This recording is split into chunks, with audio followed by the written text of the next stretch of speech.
Hi, and welcome to another episode of CEI in the News. Today is Thursday, July 1st, and I'm your host, Greg Conco.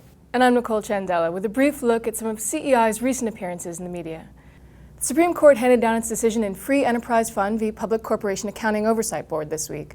CEI attorneys Sam Kasman and Hans Bader have been involved in the case since its inception and have long been awaiting the decision.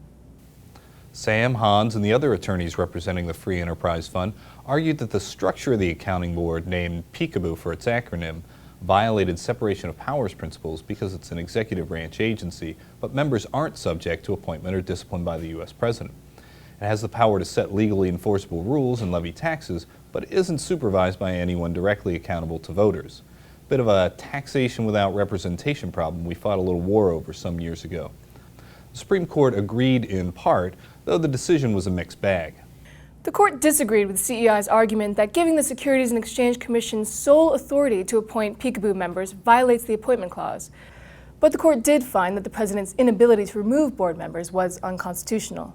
It was a small victory for the Free Enterprise Fund and CEI, but a victory nonetheless. In both the run-up to and aftermath of the opinion, CEI was featured in several major news stories about the case, including ones from the Wall Street Journal, CNBC, the Associated Press, and Fox Business News. Sam Kasman is with our correspondent Will Yateman now to give us his reaction to the court's decision. Will? Thanks, Greg. I'm here in the hallowed halls of the Competitive Enterprise Institute today to learn more about our recent victory in the Supreme Court. Here with me today is Sam Kasman, CEI General Counsel. Sam, tell me more about this PCAOB case. This is a challenge to an accounting agency that the Congress set up after the collapse of Enron. Congress was in a big rush to show it could get on top of an emerging disaster.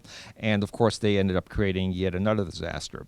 About 4 years ago, we challenged the constitutionality of this accounting agency, Public Company Accounting Oversight Board, or affectionately known as PCAOB to us who are in the know, on the grounds that it was unconstitutional. We did this on behalf of the Free Enterprise Fund and a accountant with a two-man firm in Henderson, Nevada, who was basically put out of business by the incredibly expensive accounting standards that this agency was putting out.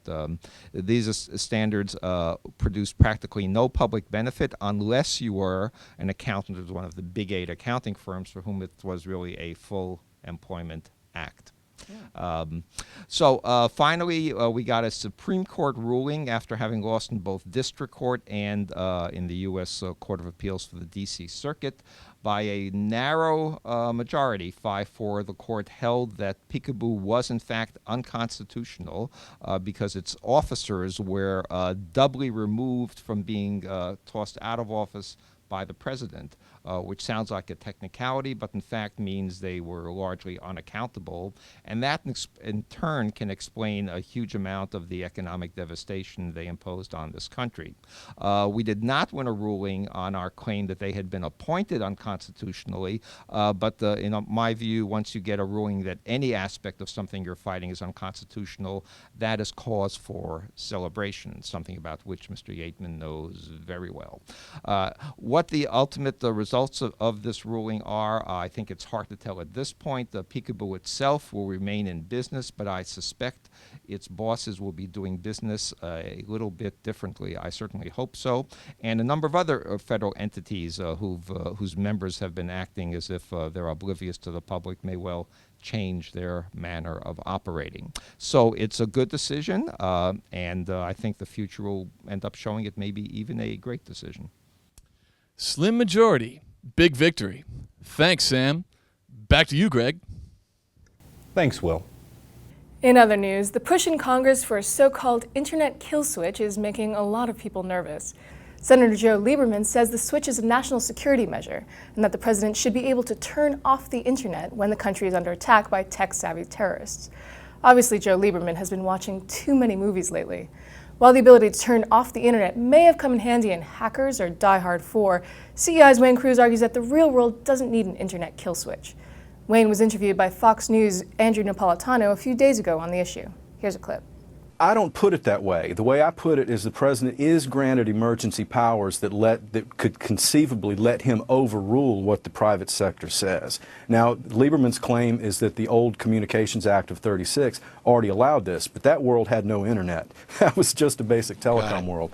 And we need to deregulate and make sure that all of our critical networks, electricity, water, sewer, power, chemical transportation, all of these can work together and improve, and that's a competitive process. Wayne Cruz, thanks very much. Before we sign off, we'd like to thank all of you who came to CEI's annual dinner 2 weeks ago. The night was a success, largely due to your participation and your generous support. We hope you enjoyed yourselves. And to those of you who missed out, we hope you make it next year. That's about it for this week. Thanks for watching. Please subscribe to our channel, and remember, all the links to the stories we've mentioned can be found in the description box below the screen. This week's CEI in the News brought to you by The Really Inconvenient Truths and Power Grab, both available on Amazon.com.